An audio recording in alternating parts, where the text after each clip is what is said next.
মোহতারাম হাজরিন, আমরা আজকে কথা বলছিলাম একটা হাদিস সম্পর্কে, অত্যন্ত চমৎকার হাদিস এবং গুরুত্বপূর্ণ হাদিস, এবং আমাদের পৃথিবীতে চলবার জন্য অতি জরুরি এবং গুরুত্বপূর্ণ হাদিস। হাদিসটি আজকে এই জন্য আমি বলবার চেষ্টা করছি, মনে হলো আজকের পৃথিবীতে মুসলিমদের জন্য এই হাদিসটি জানা অতীব জরুরি জীবন পরিচালনা করবার জন্যে। দেখুন, আমরা পৃথিবীতে এসেছি, আমরা পৃথিবী আবার ছেড়ে দেব।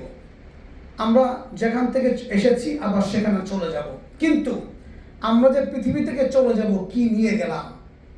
আল্লাহ পাক আমাদেরকে যাবার পরে কিছু বিষয় সম্পর্কে জিজ্ঞাসা করবে নাকি এমনিতেই ছেড়ে দিবে? আমাদের উপর কোনো দায়িত্ব আছে না নাই? এই হাদিসটির মাধ্যমে সেটা প্রমাণিত হয়। মোহতারাম হাজরিন, আল্লাহ নবী তিরমিজির 24 এবং 17 নম্বর হাদিসের মধ্যে নবী বলেন, 5টি বিষয়ের উত্তর দেওয়া ছাড়া একজন মুমিন কিয়ামতের মাঠে এক কদমও সামনে বাড়তে পারবে না। 5টি প্রশ্নের উত্তর দেওয়া ছাড়া। লা তাজুল কদমা ইবনে আদম ইয়াউমাল কিয়ামাহ ইনদা রাব্বি হাত্তা ইউসআলা আন খামসিন, আন উমরি ফিমা আফনাহু, আন শাবাবি ফিমা আবলাহু, আন মালিহি মিন আইনা ইকতাসাবা ফিমা আনফাকা, ওয়া আন ইলমি মাযা আমিলা বিহি। অর্থাৎ 1 নম্বর হলো তার জীবন কোথায় পরিচালনা করেছে, জীবন কিভাবে অতিক্রম করেছে। দ্বিতীয় প্রশ্ন হচ্ছে যৌবনটা কিভাবে কাটিয়েছে। 3 নম্বর প্রশ্ন হচ্ছে সম্পদ উপার্জন কিভাবে করেছে, সম্পদটা ব্যয় কোথায় করেছে। 5 নাম্বার যা জেনেছে তার উপর আমল করেছে কিনা। একজন মুসলিম যদি 5টি প্রশ্ন নিয়ে চিন্তা করে, তাহলে এই মুসলিমের জীবনে আমার মনে হয় দ্বিতীয়বার অন্য কোনো পন্থায় চিন্তা করার কোনো সুযোগ নাই। একজন মুসলিম জীবন পরিচালনা করতে গেলে যা যা লাগে সবগুলো 5টা প্রশ্নের মধ্যে চলে এসেছে। 1 নম্বর প্রশ্ন, আপনি জীবনটা পরিচালনা কোথায় করেছেন। আল্লাহ সুবহানাহু ওয়া তাআলা কোরআনে বলেছে, আওয়ালাম নুআম্মিরকুম মা ইয়াযাক্কারু ফীহি মান তাযাক্কারা ওয়া জাআকুমুন নাযীর ফাযুকু ফামা লিয-যালিমিনা মিন নাসীর। আমি কি তোমাকে এতটুকু বয়স দেইনি, এতটুকু সময় দেইনি যেই সময়ের মধ্যে তুমি আল্লাহকে স্মরণ করতে চাইলে করতে পারতে, ভালো কাজ করতে চাইলে করতে পারতে? এতটুকু সময় কি তোমাকে দেইনি আমি? তুমি কেন করোনি? কেন করোনি? সেদিন এ কথা বলার সুযোগ নাই যে আল্লাহ আমি সুযোগ পাই নাই, আল্লাহ আমি আলেম হই নাই, আল্লাহ আমি বুঝি নাই। না, এটা বলার সুযোগ নাই। আল্লাহ তোমাকে সুযোগ দেয়নি। অমুকে আলেম হয়েছে, তুমি আলেম হও নাই কেন? অমুকে জেনেছে, তুমি জানো নাই কেন? আমরা অনেকে বলি যে হুজুর আমি তো জানি না, আমার গুনাহ নাই। এটা ভুল। আপনি শিখান নাই কেন? 1 নম্বর প্রশ্ন হলো এটা। দ্বিতীয়বার আমল করেন নাই কেন? আপনি কথা বলেন হুজুর জানে, হুজুর আমি জানি না বিদা আল্লাহ আমাকে মাফ করে দিবেন না। আপনি না জানার কারণে অপরাধ দুটো করেছেন। একটা জানেন নাই, দ্বিতীয়বার এই প্রশ্ন তুলেছেন আমি জানি না। আওয়ালাম নুআম্মিরকুম মা ইয়াযাক্কারু ফীহি, এতটুকু সময় কি দেইনি? তুমি জানতে পারতে, কেন শিখো নাই? 1 নম্বর প্রশ্ন। কিয়ামতের মাঠে আল্লাহ আমাদেরকে আটকে দিবেন। সুম্মা নাসআলুনা ইয়াওমাইযিন আনিন নাঈম, নিয়ামত সম্পর্কে জিজ্ঞাসা করা হবে। মা খালাকনাকুম আবাসা ওয়া আন্নাকুম ইলাইনা লা তুরজাউন আফাহাসিবতুম আন্নামা খালাকনাকুম আবাসা। মালিক বলবে, তোমরা কি এই কথা ভেবেছো, এটা ধারণা করেছো তোমাদেরকে এমনি এমনি সৃষ্টি করেছি? সৃষ্টি করার কোনো লক্ষ্য কি আমার নাই, কোনো উদ্দেশ্য কি আমার নাই? আমি কি উদ্দেশ্যহীন? আমি তোমাদেরকে এমনিতেই সৃষ্টি করেছি? কিয়ামতের মাঠে 1 নম্বর ভয়াবহ প্রশ্ন হবে, আমি তোমাকে একটা উদ্দেশ্য নিয়ে সৃষ্টি করেছি। উদ্দেশ্য কি ছিল? মা খালাকতুল জিন্না ওয়াল ইনসা ইল্লা লিয়াবুদুন, আমার ইবাদত করবার জন্য সৃষ্টি করেছিলাম, আমার কথা মতো চলার জন্য সৃষ্টি করেছিলাম। কেন চলনি? 1 নম্বর প্রশ্ন, জীবনটা কোথায় কাটিয়েছো? খুব হিসাব করে চলা। আমার জীবন ব্যয় হয় কোথায়? প্রত্যেকটা কথার হিসাব, প্রত্যেকটা আমলের হিসাব হয়। মা ইয়ালফিযু মিন কাউল ইল্লা লাদাইহি রাকিবুন আতীদ। প্রত্যেকটা কথা মুখ থেকে বের হতে বিলম্ব হয়, খাতায় লিখতে বিলম্ব হয় না। মোহতারাম হাজরিন, খুব চিন্তা করে জীবনটা ব্যয় করা, প্রত্যেকটা কদমে কদমে হিসাব করে চলা। আমার কদমটা অপরাধ হচ্ছে, গুনাহ হচ্ছে, না কদমটা হালাল পথে ব্যয় হচ্ছে, চিন্তা করা। 2 নম্বর প্রশ্ন হলো আনিস শাবাব ফিমা আফনা, যৌবনটা কোথায় ব্যয় করেছো? খুব বোঝার চেষ্টা করবেন। আল্লাহ সাল্লাম 1 নম্বর প্রশ্ন বলেছেন জীবন সম্পর্কে জিজ্ঞাসা করা হবে। দ্বিতীয় প্রশ্ন হলো যৌবন সম্পর্কে জিজ্ঞাসা করা হবে। একটা মানুষের জীবন যদি 60 বছরের হয়, 60 বছরের মধ্যে যৌবন আছে না নাই? যৌবনের বয়সটা আছে না? নিশ্চয়ই আছে। যদি আমি 20 থেকে ধরি, 15 থেকে ধরি, 30, 50, 40 বছর পর্যন্ত যৌবনটা আছে। জীবন সম্পর্কে জিজ্ঞাসা করলেই তো হতো। আল্লাহ পাক আলাদা করে যৌবন সম্পর্কে জিজ্ঞাসা কেন করবে? কারণ হচ্ছে এটাই, যৌবনটাকে আল্লাহ নবী আলাদা গুরুত্ব দিয়েছেন। কারণ যৌবনটা হলো মারহালাতুল কওয়া, শক্তির সময়। যৌবনে যে শক্তি থাকে ছোট্টবেলায়, বৃদ্ধ বয়সে শক্তিটা থাকে না। যৌবনটাকে আল্লাহ পাক যেন আলাদা গুরুত্ব দিয়েছেন। বিধায় নবী হাদিসের মধ্যে বলেছেন, ইকতানিম খামসান ক্বাবলা খামসিন, এই পৃথিবীর মানুষ 5টা জিনিস আসার আগে 5টা জিনিসের গুরুত্ব দিবা। এর মধ্যে 5টা জিনিসের একটা হলো সাবা বাকা কাবালা হারামিক, বার্ধক্য আসার আগে যৌবনটার গুরুত্ব দিবা। কারণ বার্ধক্য চলে আসলে তোমার সেই শক্তি থাকবে না যেটা এখন করতে পারতে। অনেক সেই বৃদ্ধ মানুষ আমাদেরকে বলে, হুজুর নামাজ পড়তে ইচ্ছা করে 8 রাকাত 4 রাকাত পড়লে কোমর ধরে যায়, পড়তে পারি না, বসে থাকতে হয়। তার মানে যৌবন বয়সে কেন পড়ে নাই, বৃদ্ধ বয়সে পারা যায় না, এটাই তো স্বাভাবিক। এই যে নবী বলে গেছেন যৌবন বয়সটাকে গুরুত্ব দাও, যৌবন যৌবনটাকে হিসাব করো। মুস্তাদরাক হাকিমের 46 নম্বর হাদিস, আল্লাহ নবী স্পষ্ট বলেছেন যৌবনটার গুরুত্ব দাও। যৌবনে গুরুত্ব দিলে কি হয়, এদেশের যুবকরা বোঝে না, আমরা বোঝাতে পারি না, কারণ ওই হাদিসটা আমরা পড়ি না, আমাদের পাঠ্যসূচিতে আমরা রাখি না।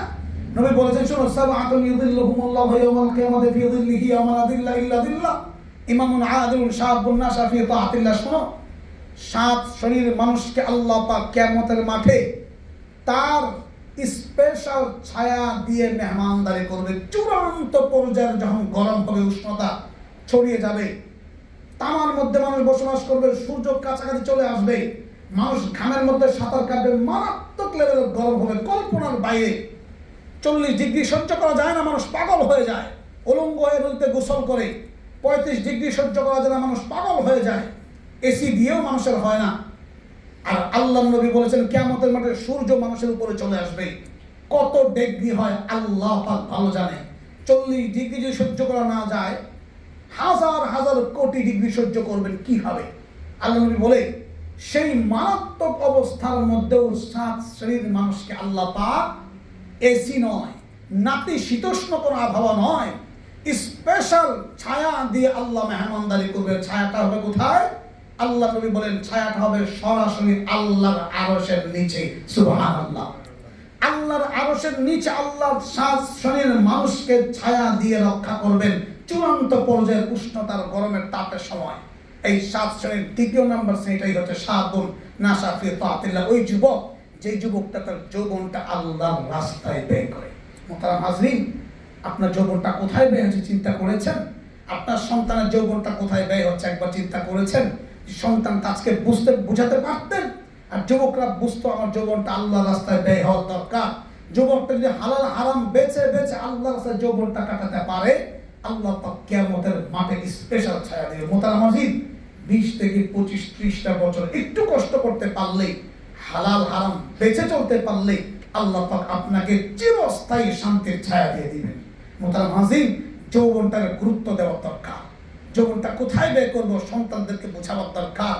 ঘরের মধ্যে সন্তানদেরকে দ্বীনের দাওয়াত দেন, তালিম করেন, সন্তানদেরকে যৌবনে আল্লাহর ইবাদত করতে হয় এটা বোঝান, সন্তানদেরকে দ্বীনের মধ্যে রাখেন, শেখান। মুহতারাম হাজরিন, 3 নম্বর প্রশ্ন হলো আন মালিকি মিন আইনা ইকতাসাবা, সম্পদ উপার্জন করেছো কিভাবে? মারাত্মক প্রশ্ন। ম্যাক্সিমাম মানুষ এই প্রশ্নের মধ্যে আটকে যাবে। সম্পদ উপার্জন করেছি কিভাবে? হারাম ওয়েতে নাকি হালাল ওয়েতে? আজকের মুসলিমরা সম্পদ উপার্জন করবে কিভাবে এটা চিন্তা করে না, সম্পদটা আমার লাগবে এটা চিন্তা করে। কারণ অমুকে লাক্সারিয়াস লাইফ লিড করছে, আমি কিভাবে চলছি? অমুকের অমুক গাড়ি, আমার গাড়িটা কম দামি, তারও হাই লেভেলের গাড়ি, আমার ওই গাড়িটা লাগবে। তার এত সুন্দর বাড়ি, আমার বাড়ি লাগবে। তার এত সুন্দর লাইফ, আমার এই লাইফটা লাগবে। কিন্তু হালাল না হারাম এটা আমি চিন্তা করছি না। এটা কি সুদে আসছে না ঘুষে আসছে না হারাম হয়েতে, এটা আমি চিন্তা করছি না।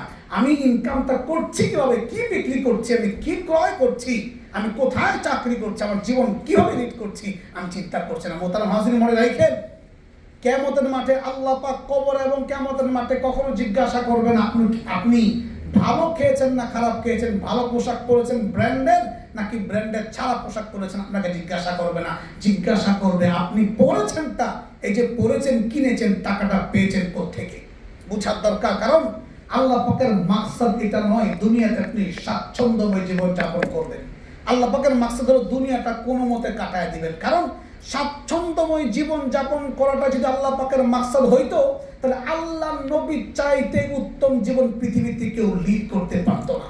নবীর থেকে তো একথা নবীকে তো বলা হয়েছে, আপনি চাইলে মদিনার জমিনটা স্বর্ণ দিয়ে বেঁধে দিব, আমি বাধাই করে দিব, স্বর্ণের মধ্যে বসবাস করবেন যদি আপনি চান। আপনি চাইলে আমি সূর্য হাতে চলে আসবে, চাইলে দুনিয়া আপনার নিচে মাথা নত করবে। কই নবী তো দুনিয়া চান নাই, স্বর্ণের বাধাই করে ভূমি চান নাই। নবী কষ্টে জীবন যাপন করে একবার খেয়েছেন, তার একবার খেতে পারেন নাই। মাঝে মাঝে না খেতে পারে পেটের মধ্যে পাথর বেঁধেছেন, সাহাবা দাওয়াত করে খাইয়েছেন, দাওয়াত না করলে খেতে পারতেন না, এমন জীবন যাপন করেছেন। চলে আগুন ধরতো না, একটা খিচুড়িকে সারাদিন যাপন করেছেন, যুদ্ধ করেছেন মাসকে মাস, অল্প অল্প সামান্য শুকনা রুটি খেয়ে। নবী তো এই জীবন যাপন চান নাই। নবী চাইলে তো উত্তম জীবন যাপন করতে পারতেন। কেন? কারণ নবী জানেন জীবনটা ভালোভাবে চললেও শেষ হবে, খারাপভাবে চললেও শেষ হবে। ভালো খাইলেও যাবে, খারাপ খেলেও জীবনটা আমার শেষ হবে। আখিরাতটা হলো আমার মাকাসাদ। মুসলিমের মূল মাকসাদ হলো আখিরাতে ভালো থাকা, স্বাচ্ছন্দ্যময় জীবন যাপন করা। কিন্তু আজকের বস্তুবাদী পৃথিবী এবং আজকের বিভিন্ন এই পাশ্চাত্য সমাজ আমাদেরকে শিখিয়েছে উন্নত জীবন লাগবে, আমার উন্নতি জীবন লাগবে বিধায় আমার অল্পতে হয় না, আমার ভালো থাকা লাগে, আমার ভালো পড়া লাগে, ভালো খাওয়া লাগে, সন্তানকে ভালো খাওয়াইতে হয়, হালালকে হারাম ওইটা আমার জানার দরকার নাই। আমি কি করে ইনকাম করছি ওটা আমার জানার দরকার নাই, আমার টাকাটা দরকার। ইউরোপে জীবন যাপন করাটা মুসলিমের কোনো মাকসাদ না, আমেরিকায় জীবন যাপন করা মুসলিমের মাকসাদ না, আরবে থাকা মুসলিমের মাকসাদ না। মুসলিমের মাকসাদ হলো হালাল ওয়েতে, হালাল ভূমিতে থাকা। যদি আপনি থাকেন তাহলে আপনাকে হালাল ভাবে থাকতে হবে, দিনের দাওয়াতের মেজাজ নিয়ে থাকতে হবে। মোহতারাম হাজির, খুব চিন্তা করবেন ইনকাম করছেন কিভাবে, এক একটা টাকার হিসাব আল্লাহর কাছে দিতে হবে। না খেয়ে থাকবো, হারাম ইনকাম যেন না হয়, এটা হাদিস দ্বারা প্রমাণিত। এক কদম সামনে বাড়বে না, একটা কদম সামনে বাড়বে না আল্লাহর কাছে হিসাব দেওয়া ছাড়া। 4 নম্বর প্রশ্ন হলো ফিমা আনফাকা, সম্পদ ব্যয় করেছেন কোথায়? এই জায়গায় তো আমাদের ম্যাক্সিমাম মুসলিম ধরা খেয়ে যাব। সামাজিকতা আমাদের মেনটেন করতে হয়, সামাজিকতা মেনটেন না করলে মানুষ খারাপ বলে, অসামাজিক বলে। মোহতারাম হাজিরিন, আল্লাহর কাছে পৃথিবীতে অসামাজিক বলে কোনো শব্দ নাই। আল্লাহর কাছে শব্দ একটাই, আপনি আল্লাহকে ভয় করেন কিনা। আল্লাহকে আমাদের মাঠে অসামাজিক জিজ্ঞাসা করবে না। আমার বাবা আমার ঘরে কোনোদিন খালতো ভাই মামাতো ভাইকে আসতে দেন না, কেন? আমার ছোট একটা বোন আছে। এখন সামাজিক বলেন আর অসামাজিক বলেন, ওটা উনি চিন্তা করেন নাই, উনি চলে গেছেন পৃথিবী ছেড়ে। ওনার সামাজিকতা অসামাজিকতা ওটা নিয়ে আলোচনা কোনোদিন হবে না। কিন্তু যদি কাজটা হালাল করে থাকে আল্লাহর কাছে ফয়সালা পাবে, পুরস্কার পাবে, না করলে পুরস্কার পাবে না। আল্লাহর কাছে দরকার হলো আমি আল্লাহর কাছে কি পাচ্ছি, দুনিয়া কি বললো ওটা আমার মাকাসাদ না। আজকে আমাদের ম্যাক্সিমাম সম্পদ আমরা হারাম ওয়েতে ব্যয় করছি, খেলাধুলা, নাটক, সিনেমা, হারাম জায়গায় ব্যয় করছি আমার সম্পদটা। ফিমা আনফাকা, আল্লাহ পাক জিজ্ঞাসা করো ব্যয় তুমি কোথায় করেছো? আনফিকু ফি সাবিলিল্লাহ, আল্লাহর রাস্তা ছাড়া ব্যয় করা মুসলিমের সম্পদ জায়েজ নয়, হারাম। কেন? সম্পদের মালিক তো আমি না, সম্পদ তো আল্লাহ আমাকে দিয়েছে, রিজিকের মালিক তো আল্লাহ। এই ব্যয় করার ক্ষমতা আল্লাহ আমাদের দেয় নাই, হারাম ওয়েতে ব্যয় করার সুযোগ নাই। চিন্তা করেন খেলাধুলায় কত ব্যয় করছেন আপনি, হাজার হাজার ইউরো, লক্ষ লক্ষ ইউরো আপনার সম্পদ খেলায় ব্যয় হচ্ছে। আপনার সম্পদ বিভিন্ন মানুষের সামাজিকতা মেনটেন করতে ব্যয় হচ্ছে, বিয়ে শাদিতে ব্যয় হচ্ছে। আপনার সম্পদগুলো সামাজিকতা মেনটেন করতে গিয়ে ব্যয় হচ্ছে। আপনার বাবা মারা গেলে 3 দিনা 40 এগুলা করতে গিয়ে ব্যয় হচ্ছে। সবগুলো হলো হারাম। মানুষ আপনারা ভালো বলছে ভাইয়ের কাছে গেলে ভাই না করে না, ভাইয়ের কাছে গেলে ভাই আমাদেরকে গেলেই টাকা দিয়ে দেয় হাজার হাজার ইউরো, ভাই বিরাট মনের অধিকারী। আর মানুষ আপনাকে দেখলে 3টা সালাম দেয়, আপনার কাছে খুব ভালো লাগে, মানুষ তোমার খুব দাম দেয়, কারণ আমি আসলে টাকা দিয়ে দিই। মানুষ 5 পয়সা কিয়ামতের মাঠে কাজে আসবে না। মনে রাখেন, ইয়াউমা ইয়াফিরুল মারউ মিন আবি ওয়া উম্মিহি ওয়া আখি, কিয়ামতের মাঠে বাবা সন্তান দেখে পলায়ন করবে, মা তার মেয়ে থেকে পলায়ন করবে। কেন? যদি একটা আমল চায় বসে আমার কাছে। কিয়ামতের মাঠ বড় কঠিন জায়গা হবে, প্রত্যেকে স্বার্থপর সেলফিশ হয়ে যাবে। বুঝার দরকার সম্পদটা অন্যায় জায়গায় ব্যয় না হওয়া, খুব বুঝার দরকার। আনিল ইলমি মাযা আমিলা বিহি, 5 নম্বর প্রশ্ন, যা জেনেছেন তা অনুযায়ী আমল করেছেন কিনা। এই জায়গায় এখন আপনি বলবেন হুজুর আমি তো জানি না, আমি আমল করবো কি? অনেকেই যেন জানতেও চায় না, জিজ্ঞাসা করে না, জানলেই তো আমল করতে হবে। জানার দরকার নয়, আমল করারও দরকার নাই। অনেকে এই মাসআলা খুঁজে বলে জানার দরকার। এই দেশের মধ্যে অনেক মাসআলা চলে, কেউ কেউ মাসআলাও দেয়, একবার দেখা জায়েজ আছে, 2বার দেখা জায়েজ নাই, তাই একবার ভালো করে দেখে নিই। এই জন্য অনেকে দেখবেন নাজায়েজ বস্তু কোনো মেয়ের দিকে তাকায় আছে, একবার ভালো করে তাকায় আছে, কেন বলে একবার দেখা জায়েজ আছে, দ্বিতীয়বার দেখা জায়েজ না, একবার দেখানে। এই মাসালা আপনারা কে শিখেছে একবার দেখা জায়েজ আছে?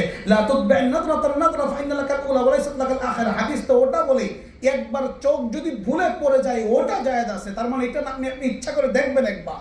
মাসআলা আমরা নিজের মতো বানায় নিই। এই জন্য মাসআলা আমি শিখি না বলে শিখলেই তো আমল করতে হবে না। শিখেন নাই 1 নাম্বার অপরাধ, আমল করেন নাই 2 নাম্বার অপরাধ। মুহতারাম হাজরিন, এই জন্য প্রত্যেক মুসলিমের প্রয়োজনীয় মাসআলা শিক্ষা ফরজ। তলাবুল ইলমি ফারিদান আলা কুল্লি মুসলিম, প্রত্যেক মুসলিমের প্রয়োজনীয় মাসআলা জীবন চালাতে গিয়ে হালাল হারাম জানা ফরজ। মুহতারাম হাজরিন, জীবন পরিচালনা কোথায় করেছি আমি, সম্পদটা কোথায়, আমি আমল করেছি কিনা যা জেনেছি, এটা খুব জরুরি। আল্লাহ পাক জিজ্ঞাসা করেন। মুহতারাম হাজরিন, মনে রাখবেন দুনিয়াটা হলো আমলের জায়গা, আখিরাত হলো হিসাবের জায়গা।